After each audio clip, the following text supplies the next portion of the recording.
Welcome to Techtastic, the podcast that explores the cutting-edge world of technology and its impact on society. New breakthroughs and developments are revolutionizing the world around us, presenting exciting opportunities as well as complex challenges. We'll explore the big ideas and key players driving these transformations as we seek to understand the implications of these advancements for our lives, our communities, and our planet. Join us on this journey of discovery and exploration as we navigate the fascinating and ever-evolving world of technology. This is Techtastic.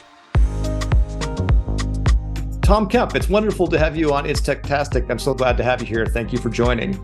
Glad to be here. You discuss containing big tech, the risks of all the power of the world and all the knowledge and information that is shared via our new world order being mostly digital, being in just a few hands as being detrimental to society. And this audience is very much like, it's Techtastic. We are very much tech forward and a lot of entrepreneurs. So there's a love-hate relationship with us and big tech, right? A lot of us have worked for Google, Facebook, Amazon, Netflix, the big players. And so this should be a very interesting dialogue between the two of us on this. I've never worked for any one of the big tech players. I've actually kept my career at a distance from it. I was at a company that was acquired by AT&T, and they were a surprisingly large tech player when it came to data and the data marketplace that they've built out. It was only about 6 months after we were acquired that I found something else to be doing with my time. But It is an interesting problem, and it's becoming more acute every day. Absolutely. And that was part of the motivation to write the book. Which is, hey, there's a lot of goodness, but we don't have any regulations, right? We don't actually, it's like the auto industry 50, 60, 70 years ago. We don't have airbags. we don't have speed limits, right? We put the babies in our lap as we drive 80 miles per hour without a seatbelt. Yeah. And the problem that we're going to run into with relying on something like the government to come in and regulate it is that the speed at which a democracy can move is so much slower than the speed at which innovation and technology can move. Yes, certainly that's a concern, but at the same time, we haven't done anything, right? So at some point there needs to be some government regulation because we don't have a federal privacy law here. And so the last major piece of legislation was, HIPAA, Gramm-Leach-Bliley, that just did sector-specific privacy-related stuff in the context of transferring data. And the reality is that those laws were drafted and passed pre-iPhone, pre-Google, pre-Meta, et cetera. And so we're now in a situation that your watch has just as much healthcare information about you as your doctor does, right? In terms of, potentially sensitive information that may detect that you have a disease or you're pregnant or whatevs, right? I agree that we don't want to stifle innovation and it's going to be hard to keep up. But at least we don't even have a floor. I'm not talking about creating a ceiling here where the technology bumps into. I'm really talking about the need for some form of a floor. So in Europe, they did the GDPR, and then there was the e-privacy restriction. I can't remember what that one was called. There was another law that followed on GDPR shortly thereafter. And they were trying to get in front of this problem, largely in response to what was happening in the ad tech economy, where you became the product that was being sold. That accelerated massively with a lot of the open markets disappearing and it becoming centralized in just a few, Google namely. So it became something that, at least in Europe, they were paying attention to about the privacy piece of it. But even that today is largely outdated, to your point, because, the iPhone and your watch actually have more information than your doctor could even hope to have. It has your location, how many steps you took, your heart rate, your blood pressure at every moment of every day if you're wearing the thing all the time. That itself can be dangerous if it got into the wrong hands. Or it can be used by another unregulated industry, the US drug company, and the way that they're able to market and sell to people, push the product out. There's a lot of harm that can be done to people through that. So is your suggestion with a floor, what would that look like? What would a floor in this world look like? Well, first of all, the word privacy is not in the U.S. Constitution, right? And we do not have a federal privacy law. So what I hope for, and I talk about in my book, Containing Big Tech, is that there should be a set of core rights that we have. We should have the right to know what's being collected about us. We should have the right to say no to the selling and sharing of our data.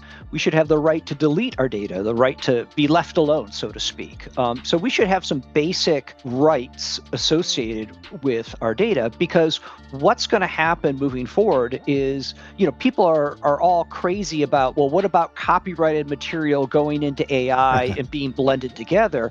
And now we're in a situation where basically my personal information is kind of my copyright, right? My face and all that stuff. Do I want my face to be in a AI generated movie, or in the case of an actress, deep fake pornography? Right? I mean, so there should be some basic rights about the data that directly identifies us, especially biometric data, including, genome, DNA, other aspects that can be used to identify ourselves. So I think we just need it to be in a situation where we need to have some basic rights that allow for enforcement and give us the ability to say no, and have some safeguards associated with the data to expect businesses to actually protect the data. What you're proposing then is a constitutional amendment for privacy.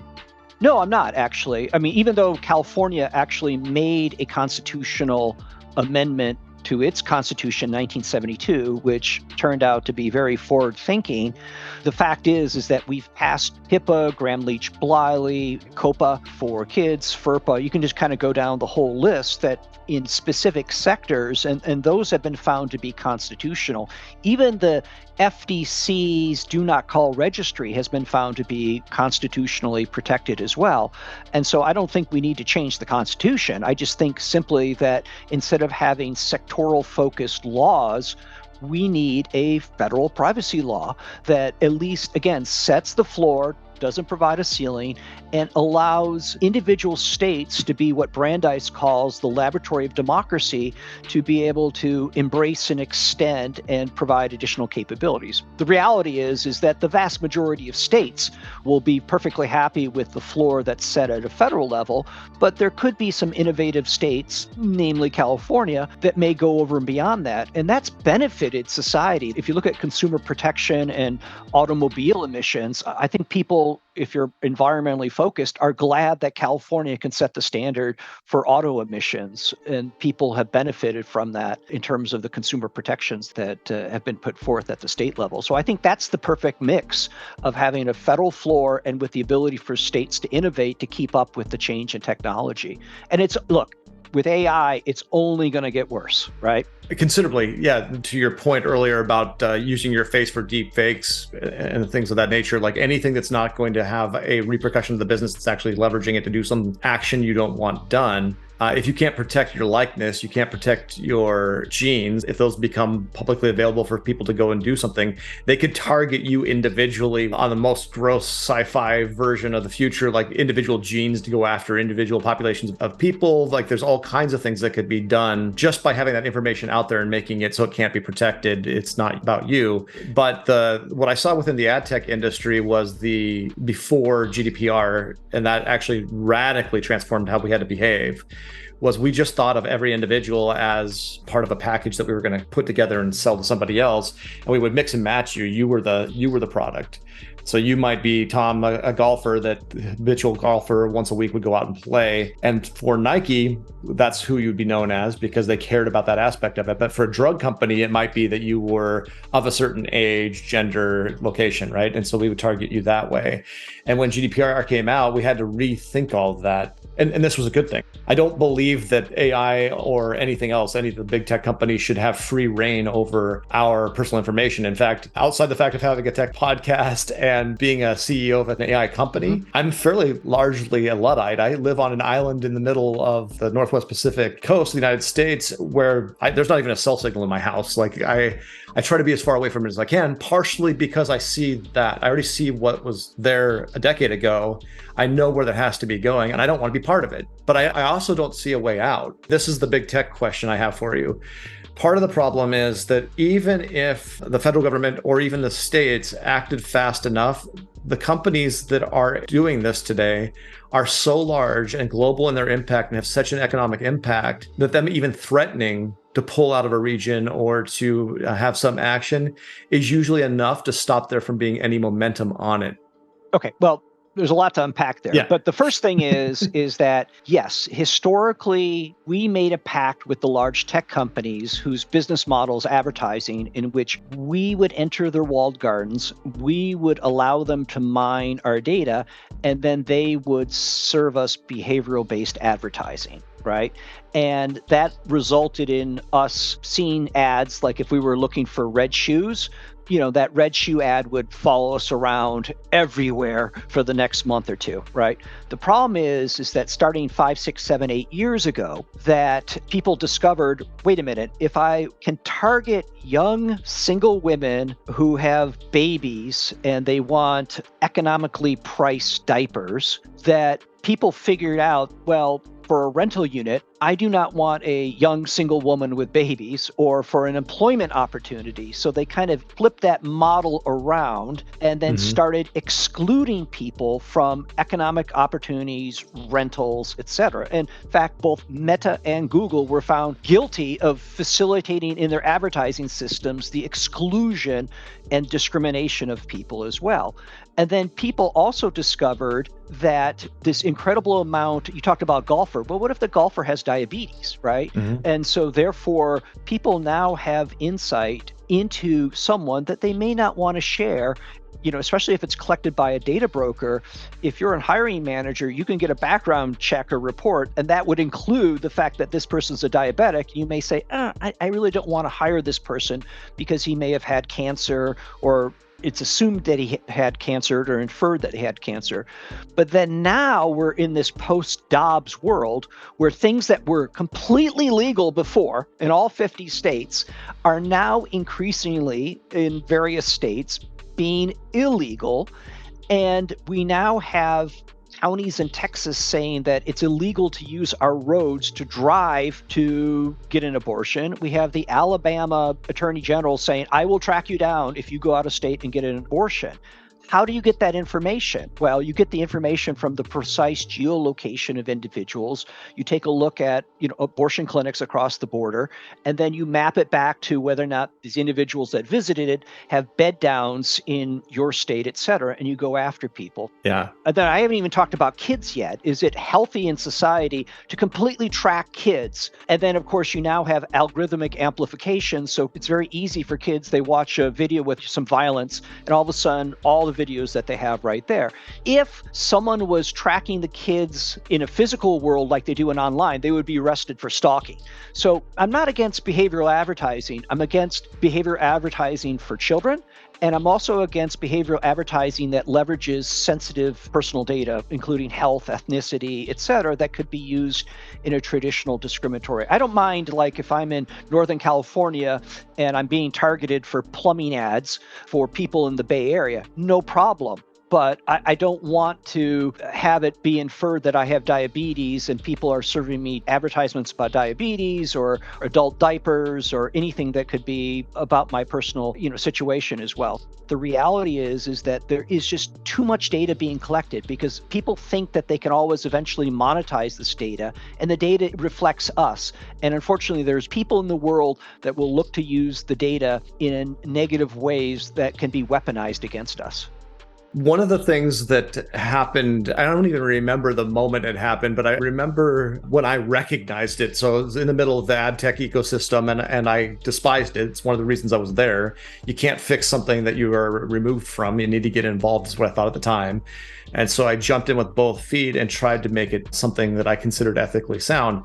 The problem that we kept running into was that the consumer wants everything for free because they've been given it free for so long now that the entire economic model became about you, the consumer. If I wanted to recoup my investment of giving you whatever the hell I was giving you, if I was giving you information in the form of news, the only way I had to recoup it was via advertising. And advertisers want to get the most bang for their buck, which means I'm going to give them more and more and more so that they can do better targeting, etc. Your point, though, was it was very easy to use that for negative. Your statement about like hiring.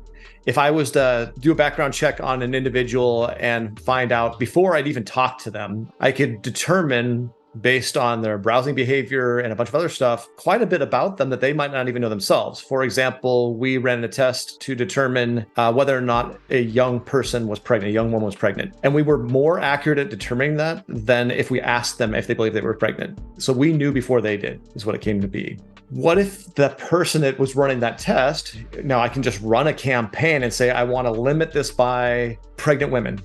I could get the data back and say, okay, now I want to limit it by this geography. I want it to be in this city. Oh, I only want it to be, you could get it down to not an individual, but to a good sample size that you could be able to determine they were likely to be pregnant, for example. But that was just ads. That was just in that ecosystem. I can buy that data on the open market and I can use it for whatever the hell I want. Yeah. And it won't have PII and it's not allowed to. But I can do that on the other side. I can use other things to determine, I can connect you to that data because of this one event that happened in the past or because of this action you're taking now. So even though we've tried to protect PII, it's almost impossible to do because there's just so much data flowing around. Part of that is activity. That activity allows me to connect you back up to that profile, which has medical records, et cetera.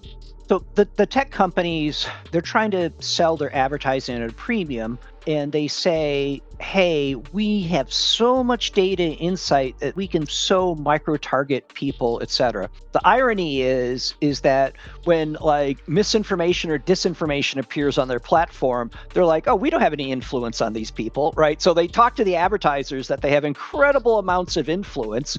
But then when bad societal things happen with kids, teens, people getting into rabbit holes of conspiracy theories, we have nothing to do with that. We can't influence people as well. So they're trying to have it both ways. But the other point I want to make is that when Google started, they had ads on the side based on the context of what you're searching. Yep. For hundreds of years, we've had contextual advertising. Like if I opened up the sports section or the travel section, it would have ads for exotic places, et cetera. But the tech companies have so convinced people that we have to collect all this data right there that at some point we need to say is like, hey, we need to put some guardrails. And if the tech companies would have constructive knowledge that this person is a kid, they should say, I'm not going to collect this information because that's just not good. It can lead to bad things happening.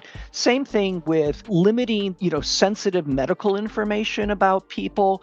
They could do that, right? In fact, Google said that they would delete information about people visiting abortion clinics after the Dobbs decision, right? Yeah. And so in my book, I said, okay, 3 months after they made this big announcement, I actually tested to see that was the case. The answer is no. But they could do it, but they didn't implement it or they didn't properly implement it. And that made news with The Guardian. I was interviewed. And then 6 months later, the Washington Post did another look at this and they said Google's still not doing it. So if they really wanted to do this, which is say, people are really concerned about reproductive health. People are really concerned about kids. They could do that and they could move to more contextual or behavioral. Instead of doing precise geolocation, move it out to a zip code as opposed to a street address. And instead of having to target me for a specific medical condition that I may have that may be highly sensitive, to not do that. If I have a cold, fine. I could see ads for Kleenex boxes. But if I have cancer, that may not be cool. But they don't even really know that I have cancer. They just know that I visited a site involving cancer. And maybe I'm researching that because maybe a relative has it as well. So the European Union just passed the Digital Services Act and the Digital Marketing Act, and they just said in those laws that you cannot target kids with behavioral advertising. And they are going to implement that. They said, yep, we're going to implement this, et cetera, because they have to do business in Europe. So why can't they do that in the US as well? That is exactly the argument I've used against the pushback in the big tech companies here. They're like, well, GDPR, when that happened, we have to comply with it there. Now we're going to have to make all these adjustments just so we can do business in Europe. It's like, no, make them globally. And then it's not like you have to worry about targeting individuals in Europe. This is just the right thing to be doing. Do the right thing. Tom, it was a pleasure having you on. We're out of time. I want to give you a moment to say, like, if somebody wants to know more, if they want to get involved, or if they want to contact you, how would they do that? Well, first of all, thanks for having me on. This was a great conversation. And so I am the author of this book called Containing Big Tech. So you can just go directly to containingbigtech.com. It'll take you to a webpage with the book. Or if you want to learn more about these tech policy issues and issues regarding privacy and AI, I have a pretty active blog on tomkemp.ai, where I also have more information about my book as well. So I definitely welcome people checking out the book or visiting my website.